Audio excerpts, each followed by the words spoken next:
जय हिंद दोस्तों, कैसे हैं आप सभी। आशा करता हूं बहुत ही अच्छे होंगे। इस वीडियो में हम आपके लिए लेकर आए टॉप साइंस क्वेश्चन। ये ऐसे क्वेश्चन है जो बार बार एग्जाम में पूछते हैं। तो किसी भी एग्जाम की तैयारी कर रहे हैं जहां पर साइंस पूछा जाता है, यह सेट आपके लिए बहुत ही महत्वपूर्ण है। रेलवे एसएससी के लिए तो अति महत्वपूर्ण हो जाता है। इसमें आपको 20 क्वेश्चन ऐसे मिलेंगे जो आपके आने वाले एग्जाम के लिए महत्वपूर्ण रहेंगे। तो आप लोग बताइएगा 20 में से कितने क्वेश्चन आपके सही हैं। चलिए देखते हैं पहला क्वेश्चन क्या पूछा है आपसे। पहला क्वेश्चन जो पूछा है वह पूछा है धावन सोडा का रासायनिक संगठन क्या है। आपसे पूछा है कि धावन सोडा का रासायनिक संगठन क्या है, बताइए राइट आंसर क्या हो जाएगा। राइट आंसर कमेंट बॉक्स में लिख दीजिए। तो धावन सोडा जिसका रासायनिक नाम है सोडियम कार्बोनेट डेक्राहाइड्रेट, सोडियम कार्बोनेट डेक्राहाइड्रेट। तो इसका जो राइट आंसर है वो है ऑप्शन ए। ऑप्शन ए इस प्रश्न का राइट आंसर हो जाए Na2CO3 इंटू 10H2O।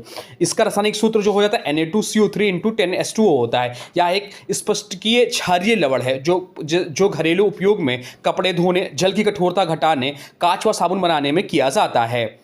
अब चलते हैं अगले प्रश्न को देखते हैं। अगला प्रश्न क्या पूछा है आपसे। अगला प्रश्न जो पूछा है वह पूछा है निम्नलिखित में से कौन सा स्थायी ऊतक पौधों में भोजन के भंडारण और संश्लेषण जैसे प्रकाश संश्लेषण के उत्तरदायी होता है। आपसे पूछा है कि निम्नलिखित में से कौन सा स्थायी ऊतक पौधों में भोजन के भंडारण और संश्लेषण जैसे प्रकाश संश्लेषण के लिए उत्तरदायी होता है। बताइए इसका राइट आंसर क्या हो जाएगा। राइट आंसर जो हो जाएगा वो हो जाएगा ऑप्शन ए पेरेकाइमा। इस प्रश्न का राइट आंसर हो जाएगा। जब पेरेकाइमा में क्लोरोफिल मौजूद होता है तो इसे क्लोरेकाइमा कहते हैं जो प्रकाश संश्लेषण करता है।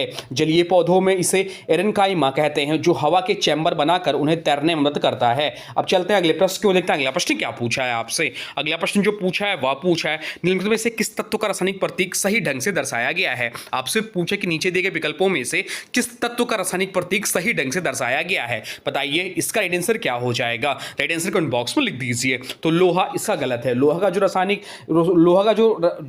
रासायनिक प्रतीक होता है वो Fe होता है। सोना का GD दिया हुआ यह भी गलत हो जाएगा। सोना का जो रासायनिक प्रतीक होता है वह Au होता है। टिन का भी गलत दिया हुआ। टिन का जो हो जाएगा, टिन का जो है क्या सही है, टिन का ही सही है। तो ऑप्शन सी इस प्रश्न का राइट आंसर हो जाएगा। पोटेशियम का जो होता है वो के होता है। तो इस प्रश्न का राइट आंसर हो जाएगा ऑप्शन सी। ऑप्शन सी इस प्रश्न का राइट आंसर हो जाएगा। टिन का सही प्रतीक Sn है। अब चलते हैं अगले प्रश्न को देखते हैं। अगला प्रश्न क्या पूछा है आपसे। अगला प्रश्न जो पूछा है वह पूछा स्टेनलेस स्टील प्राप्त करने के लिए लोहे में निम्नलिखित में से कौन सी धातुएं मिलाई जाती हैं। आपसे पूछा है कि स्टेनलेस स्टील प्राप्त करने के लिए लोहे में निम्नलिखित में से कौन सी धातुएं मिलाई जाती हैं। बताइए राइट आंसर क्या हो जाएगा। राइट आंसर कमेंट बॉक्स में लिख दीजिए। राइट आंसर जो हो जाएगा वो हो जाएगा ऑप्शन डी निकिल और क्रोमियम। इस प्रश्न का राइट आंसर हो जाएगा निकिल और क्रोमियम। स्टेनलेस स्टील एक मिश्र धातु है जो लोहा, निकिल और क्रोमियम को मिलाकर बनाया जाता है। इस मिश्र धातु की विशेषता है कि यह जंग नहीं लगने देता और चमकदार व मजबूत होता है। क्रोमियम धातु ऑक्सीजन के साथ मिलकर सतह पर क्रोमियम ऑक्साइड की एक पतली परत बनाती है जो लोहे को ऑक्सीकरण से बचाती है। निकिल इस मिश्र धातु को मजबूती, लचीलापन और चमक प्रदान करता है। इसका उपयोग रासायनिक उपकरण में, चिकित्सा उपकरण, मशीन पार्ट्स और निर्माण कार्य में होता है। अब चलते हैं अगले प्रश्न को देखते हैं। अगला प्रश्न क्या पूछा है आपसे। अगला प्रश्न जो पूछा है वह पूछा है कोशिका को निश्चित रूप कौन प्रदान करती है। आपसे पूछा है कि कोशिका को एक निश्चित रूप कौन प्रदान करती है। बताइए राइट आंसर क्या हो जाएगा। राइट आंसर कमेंट बॉक्स में लिख दीजिए। तो राइट आंसर जो हो जाएगा वो हो जाएगा ऑप्शन डी कोशिका भित्ति। इस प्रश्न का राइट आंसर हो जाएगा। कोशिका भित्ति एक कठोर बाहरी परत होती है जो पौधों, कवकों और कुछ बैक्टीरिया की कोशिकाओं में पाई जाती है। या कोशिका को एक निश्चित आकार देती है, कोशिका को संरक्षण और मजबूती प्रदान करती है, जल संतुलन बनाए रखने में मदद करती है। केवल पौधों में होती है कोशिका भित्ति, इसलिए पौधों की कोशिकाएं कठोर और स्थिर रूप की होती हैं। अब चलते हैं अगले प्रश्न की ओर, देखते हैं अगला प्रश्न क्या पूछा है आपसे। अगला प्रश्न जो पूछा है वह पूछा है सोडियम और पोटेशियम को किसमें डुबाकर रखा जाता है। आपसे पूछा है कि सोडियम और पोटेशियम को किसमें डुबाकर रखा जाता है। बताइए राइट आंसर क्या हो जाएगा। राइट आंसर हो जाएगा ऑप्शन सी कैरोसिन। इस प्रश्न का राइट आंसर हो जाएगा। सोडियम जिसका रासायनिक प्रतीक होता है Na और पोटेशियम जिसका रासायनिक प्रतीक होता है के अत्यधिक प्रतिक्रियाशील धातुएं होती, खासकर पानी और हवा के संपर्क में आने पर। सोडियम का रासायनिक प्रतीक Na है। सोडियम का परमाणु क्रमांक कितना है। तो सोडियम का परमाणु क्रमांक जो होता है वो 11 होता है। सोडियम किस समूह का तत्व है। तो क्षारीय धातु समूह का। सोडियम का रंग चांदी जैसा सफेद है। तो पोटेशियम की बात करें तो परमाणु क्रमांक 19 होता है। प्राकृतिक अवस्था की बात तो धातु है या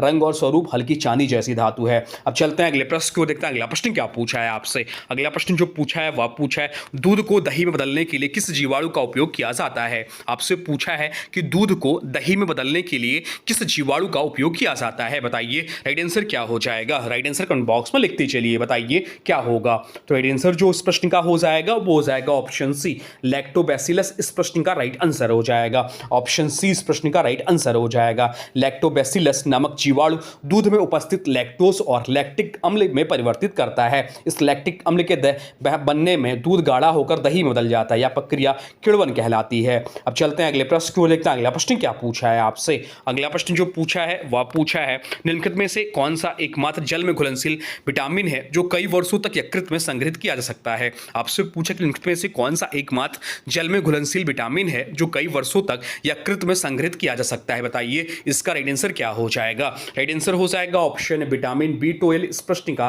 राइट आंसर हो जाएगा। विटामिन B12 जिसका रासायनिक नाम कोबालामिन है, एकमात्र ऐसा जल में विलेय विटामिन है जो लंबे समय तक यकृत में संग्रहित किया जा सकता है। अन्य जल में घुलनशील विटामिन जैसे विटामिन सी और विटामिन बी अन्य जल में घुलनशील विटामिन जैसे विटामिन सी और अन्य बी समूह विटामिन शरीर में जमा नहीं होते, मूत्र के साथ बाहर निकल जाते हैं। विटामिन B12 शरीर में डीएनए संश्लेषण, लाल रक्त कोशिकाओं के निर्माण और तंत्रिका तंत्र के सुचारू कार्य के लिए आवश्यक है। इसका मुख्य स्रोत जो है वह मांस, मछली, अंडे, दूध, दही, पनीर आदि मुख्यतः पशु उत्पाद। शाकाहारी व्यक्तियों में इसकी कमी की संभावना अधिक होती है।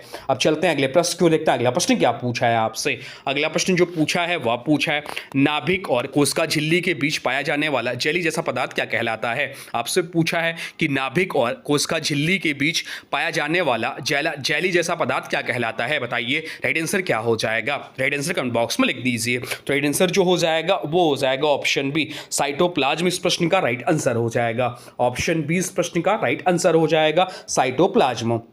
साइटोप्लाज्म एक जेली जैसा अर्धद्रव पदार्थ होता है जो कोशिका झिल्ली और नाभिक के बीच पाया जाता है। इसमें विभिन्न कोशिकांग जैसे mitochondria, ribosome, endoplasmic reticulum, Golgi body आदि तैरते रहते हैं। साइटोप्लाज्म कोशिका के अंदर रासायनिक अभिक्रियाओं का केंद्र होता है और यह पोषक तत्वों, एंजाइमों और अपशिष्ट पदार्थों का परिवहन करता है। अब चलते हैं अगले प्रश्न की ओर देखते हैं। अगला प्रश्न क्या पूछा है आपसे? अगला प्रश्न जो पूछा है वह पूछा है जब किसी क्रिया या गति को किया जाता है तो पशुओं में अंतिम कार्य कौन सा उतक करता है? आपसे पूछा है कि जब किसी क्रिया या गति को किया जाता है तो पशुओं में अंतिम कार्य कौन सा उतक करता है, बताइए इसका राइट आंसर क्या हो जाएगा? राइट आंसर कमेंट बॉक्स में लिख दीजिए। राइट आंसर जो हो जाएगा वो हो जाएगा ऑप्शन सी, पेशीय ऊतक। पेशीय ऊतक इस प्रश्न का राइट आंसर हो जाएगा। पेशीय ऊतक पशुओं के शरीर की सभी गतियों के लिए जिम्मेदार होता है। जब मस्तिष्क या तंत्रिका तंत्र कोई आदेश देता है तो उसे मांसपेशियां पूरा करती हैं, यानी अंतिम कार्य इन्हीं द्वारा किया जाता है। पेशीय ऊतक संकोचन और विस्तारण द्वारा शरीर के अंगों का गति करवाते हैं। अब चलते हैं अगले प्रश्न को देखते हैं। अगला प्रश्न क्या पूछा है आपसे? अगला प्रश्न जो पूछा है वह पूछा है पाचन नालिका में भोजन की गति का सही क्रम निम्नलिखित में से कौन सा है? आपसे पूछा कि पाचन नालिका में भोजन की गति का सही क्रम निम्नलिखित में से कौन सा है, बताइए राइट आंसर इस प्रश्न का क्या है? राइट आंसर आप लोग बता दीजिए। तो राइट आंसर जो हो जाएगा सबसे पहले मुंह है, या एकदम सही है, फिर ग्रासनली होता है, या भी सही है, और फिर अमाशय। तो ऑप्शन सी इस प्रश्न का राइट आंसर हो जाएगा, क्योंकि ऑप्शन ए में मुंह दिया है परंतु दूसरे ऑप्शन में अमाशय है, जो कि गलत हो जाएगा। पहले ग्रासनली होगा फिर अमाशय होगा। तो ऑप्शन सी इस प्रश्न का राइट आंसर हो जाएगा। जब हम भोजन करते हैं तो वह शरीर में एक निश्चित क्रम से गुजरता है जिसे पाचन नालिका कहा जाता है। भोजन की गति निम्नलिखित क्रम में होती है। भोजन गति पूरा क्रम जो है वह मुंह, भोजन चबाया और लार के साथ मिलाया जाता है। फिर ग्रसनी, भोजन ग्रास नली में भेजा जाता है। फिर ग्रास नली से भोजन पेरिस्टलाइटिस नामक संकुचन प्रसारी क्रिया से नीचे जाता है। फिर अमाशय, यहाँ भोजन गैस्ट्रिक रसों के साथ मिलकर अर्धद्रव रूप में बदलता है। आगे क्रम जो है पूरा पाचन मार्ग की बात करें तो अमाशय, फिर छोटी आंत, फिर बड़ी आंत, फिर मलाशय, फिर गुदा। तो यह इसका सही क्रम है। अब चलते हैं अगले प्रश्न की ओर, देखते हैं अगला प्रश्न क्या पूछा है आपसे। अगला प्रश्न जो पूछा है वह पूछा है निषेचन के लिए कौन सा प्रजनन अंग आवश्यक है? आपसे पूछा है कि निषेचन के लिए कौन सा प्रजनन अंग आवश्यक है, बताइए राइट आंसर क्या हो जाएगा? राइट आंसर कमेंट बॉक्स में लिख दीजिए। तो राइट आंसर जो हो जाएगा वो हो जाएगा ऑप्शन बी, परागकण एवं बीजांड इस प्रश्न का राइट आंसर हो जाएगा। ऑप्शन बी इस प्रश्न का राइट आंसर हो जाएगा। निषेचन वह प्रक्रिया है जिसमें पुंकेसर से आए परागकण का नर्म युग्मक अंडक के अंदर स्थित बीजांड के मादा युग्मक से मिल जाता है या संलयन से जाइकोट बनता है जो आगे चलकर बीज में विकसित होता है। इसलिए निषेचन के लिए आवश्यक भाग जो है परागकण नर प्रजनन कोष का, बीजांड मादा प्रजनन कोष का। अब चलते हैं अगले प्रश्न की ओर, देखते हैं अगला प्रश्न क्या पूछा है आपसे। अगला प्रश्न जो पूछा है वह पूछा है जब हम बस में ड्राइवर की ओर मुंह करके खड़े होते हैं। आपसे पूछा है कि जब हम बस में ड्राइवर की ओर मुंह करके खड़े होते हैं और बस अचानक सीधी दिशा में चलने लगती है तो हम किस ओर गिरते हैं, बताइए। राइट आंसर क्या हो जाएगा? राइट आंसर हो जाएगा ऑप्शन डी, पीछे की ओर। ऑप्शन डी इस प्रश्न का राइट आंसर हो जाएगा, पीछे की ओर। जब बस अचानक आगे बढ़ती है तो हमारे शरीर का निचला भाग पैर बस के साथ आगे बढ़ जाता है, लेकिन ऊपरी भाग शरीर जड़त्व के कारण स्थिर रहना चाहता है। इस कारण हमें ऐसा लगता है कि हम पीछे की ओर गिर रहे हैं। यह घटना न्यूटन के प्रथम गति नियम, जिसे जड़त्व का नियम कहा जाता है, से संबंधित है।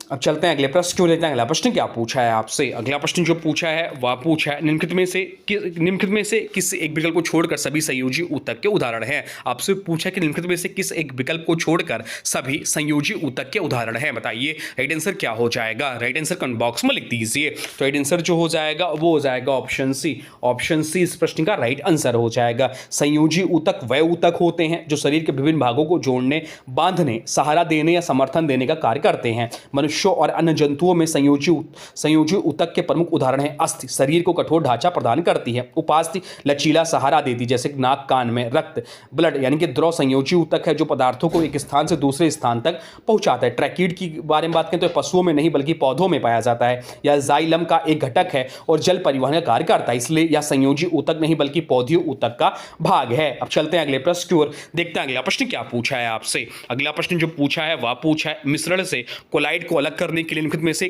किस तकनीक का उपयोग किया जाता है। आपसे पूछा है कि मिश्रण से कोलाइड को अलग करने के लिए निम्नलिखित में से किस तकनीक का उपयोग किया जाता है, बताइए। राइट आंसर क्या हो जाएगा? राइट आंसर जो हो जाएगा वो हो जाएगा ऑप्शन सी, अपकेंद्रीयकरण इस प्रश्न का राइट आंसर हो जाएगा। ऑप्शन सी इस प्रश्न का राइट आंसर हो जाएगा। अब अपकेंद्रीयकरण वह प्रक्रिया है जिसमें मिश्रण को तेज गति से घुमाकर उसके घटकों को उनके घनत्व आधार पर अलग किया जाता है, या विशेष रूप से कोलाइड जैसे दूध, रक्त, क्रीम आदि के कणों को अलग करने के लिए प्रयुक्त होती है। इस प्रक्रिया में अपकेंद्रीय बल के कारण भारी कण नीचे बैठ जाते हैं और हल्के कण ऊपर रह जाते हैं। उदाहरण के तौर पर दूध से क्रीम निकालने के लिए, रक्त से प्लाज्मा कोशिकाएं अलग करने के लिए, प्रयोगशालाओं में नमूनों को शुद्ध करने के लिए। अब चलते हैं अगले प्रश्न को देखते हैं। अगला प्रश्न क्या पूछा है आपसे? अगला प्रश्न जो पूछा है वह पूछा है विद्युत अपघटनी शोधन प्रक्रिया में कैथोड किससे बना होता है। आपसे पूछा है कि विद्युत अपघटनी शोधन प्रक्रिया में कैथोड किससे बना होता है, बताइए। राइट आंसर क्या हो जाएगा? राइट आंसर कमेंट बॉक्स में लिख दीजिए। तो राइट आंसर जो हो जाएगा वो हो जाएगा ऑप्शन सी, शुद्ध धातु से। ऑप्शन सी इस प्रश्न का राइट आंसर हो जाएगा। विद्युत अपघटनी शोधन का उपयोग धातुओं को शुद्ध करने के लिए किया जाता है। इस प्रक्रिया में एनोड जो है अशुद्ध धातु, कैथोड जो है शुद्ध धातु। विद्युत अपघटक विलयन धातु का लवण जैसे CuSO4, ZnSO4 आदि होता है। जब विद्युत धारा प्रभावित की जाती है तो अशुद्ध धातु के धनायन एनोड से निकलकर विलयन में जाते हैं और फिर शुद्ध धातु कैथोड पर जम जाती है। उदाहरण के तौर पर तांबे के शोधन में एनोड अशुद्ध तांबा, कैथोड शुद्ध तांबा। इलेक्ट्रोलाइट कॉपर सल्फेट विलयन मुक्त। अगर आपको बात करें विद्युत अपघटनी शोधन में तांबा, चांदी, सोना, जस्ता, टिन आदि धातुएं शुद्ध की जाती हैं। अब चलते हैं अगले प्रश्न को देखते हैं। अगला प्रश्न क्या पूछा है आपसे? अगला प्रश्न जो पूछा है वह पूछा है मस्तिष्क का वह मुख्य सोचने वाला भाग कौन सा है जो विभिन्न ग्राही से संवेदी आवेग प्राप्त करता है। आपसे पूछा है कि मस्तिष्क का वह मुख्य सोचने वाला भाग कौन सा है जो विभिन्न ग्राही से संवेदी आवेग प्राप्त करता है, बताइए। राइट आंसर क्या हो जाएगा? राइट आंसर हो जाएगा ऑप्शन ए, अग्र मस्तिष्क इस प्रश्न का राइट आंसर हो जाएगा। अग्र मस्तिष्क का वह सबसे बड़ा और सबसे जटिल भाग होता है। इसका प्रमुख भाग सेरिबेलम कहलाता है, जिसे सोचने, समझने, तर्क करने और निर्णय लेने का केंद्र माना जाता है। यह संवेदी अंगों जैसे नेत्र, कान, त्वचा आदि से प्राप्त सूचनाओं का विश्लेषण करता है और उत्तर देने का कार्य करता है। यह भाग स्मृति, भावनाएं, कल्पना और बुद्धि को नियंत्रित करता है। अब चलते हैं अगले प्रश्न को देखते हैं। अगला प्रश्न क्या पूछा है आपसे? अगला प्रश्न जो पूछा है वह पूछा है किसी तत्व का परमाणु द्रव्यमान सामान्यतः किस इकाई में व्यक्त किया जाता है। आपसे पूछा है कि किसी तत्व का परमाणु द्रव्यमान सामान्यतः किस इकाई में व्यक्त किया जाता है, बताइए। राइट आंसर क्या हो जाएगा? राइट आंसर कमेंट बॉक्स में लिख दीजिए। तो राइट आंसर जो हो जाएगा वो हो जाएगा ऑप्शन डी। ऑप्शन डी इस प्रश्न का राइट आंसर हो जाएगा। परमाणु द्रव्यमान इकाई, ऑप्शन डी इस प्रश्न का राइट आंसर हो जाएगा। किसी तत्व का परमाणु द्रव्यमान बहुत ही सूक्ष्म होता है, इसलिए इसे किलोग्राम या ग्राम जैसी बड़ी इकाइयों में व्यक्त नहीं किया जाता। इसकी माप के लिए परमाणु द्रव्यमान इकाई का प्रयोग किया जाता है। एटॉमिक मास यूनिट AMU, एक परमाणु द्रव्यमान इकाई बराबर 1/12 भाग कार्बन परमाणु के द्रव्यमान के बराबर मानी जाती है। एक AMU बराबर कितना होता है? एक AMU बराबर होता है 1 × 1 गुणे 6.6 गुणे 10 की घात -27 किलोग्राम। अब चलते हैं अगले प्रश्न की ओर, देखते हैं अगला प्रश्न क्या पूछा है आपसे। अगला प्रश्न जो पूछा है वह पूछा, निम्नलिखित में से किसने परमाणु के नाभिक की खोज की। आपसे पूछा है कि निम्नलिखित में से किसने परमाणु के नाभिक की खोज की, बताइए राइट आंसर क्या हो जाएगा। राइट आंसर कमेंट बॉक्स में लिख दीजिए। तो राइट आंसर जो हो जाएगा वो हो जाएगा ऑप्शन सी, अर्नेस्ट रदरफोर्ड ने। ऑप्शन सी इस प्रश्न का राइट आंसर हो जाएगा, अर्नेस्ट रदरफोर्ड। अर्नेस्ट रदरफोर्ड ने 1911 अपने प्रसिद्ध स्वर्ण प्रयोग के माध्यम से परमाणु के नाभिक की खोज की। उन्होंने पाया कि परमाणु का अधिकांश भाग रिक्त होता है और उसके केंद्र में एक घना धनात्मक आवेशित भाग होता है। नाभिक में परमाणु का लगभग संपूर्ण द्रव्यमान होता है। अब चलते हैं अगले प्रश्न की ओर, देखते हैं अगला प्रश्न क्या पूछा है। हाँ, कुछ प्रमुख आपको और बता देते हैं। इलेक्ट्रॉन की खोज, तो इलेक्ट्रॉन की खोज जे थॉमसन ने 1897 में की। नाभिक की खोज अर्नेस्ट रदरफोर्ड ने की। न्यूट्रॉन की खोज जेम्स चैडविक ने की। बोर का परमाणु मॉडल 1913 में इलेक्ट्रॉन को निश्चित कक्षाओं का सिद्धांत दिया। अब चलते हैं अगले प्रश्न की ओर, देखते हैं अगला प्रश्न क्या पूछा है आपसे, जो कि आज का अंतिम प्रश्न है। आज आपसे पूछा कि आवर्त सारणी का आधात्मिक तत्व ब्रोमीन किस भौतिक अवस्था में पाया जाता है। आपसे पूछा है कि आवर्त सारणी का धात्विक तत्व ब्रोमीन किस भौतिक अवस्था में पाया जाता है, बताइए राइट आंसर क्या हो जाएगा। राइट आंसर हो जाएगा ऑप्शन ए, द्रव अवस्था। द्रव अवस्था इस प्रश्न का राइट आंसर हो जाएगा। ऑप्शन ए इस प्रश्न का राइट आंसर हो जाएगा। ब्रोमीन एकमात्र अधातु है जो सामान्य तापमान पर द्रव अवस्था में पाई जाती है। इसका रंग लाल भूरा होता है और यह तीव्र गंधयुक्त विषैली द्रव है। यह आसानी से वाष्पित होकर लाल भूरे धुएं का निर्माण करती है। ब्रोमीन जिसका प्रतीक होता है Br, ब्रोमीन जिसका प्रतीक होता है Br भौतिक अवस्था द्रव होता है। इसका जो समूह है वो 17वां हैलोजन समूह है, या जो है एकमात्र अधातु द्रव तत्व है।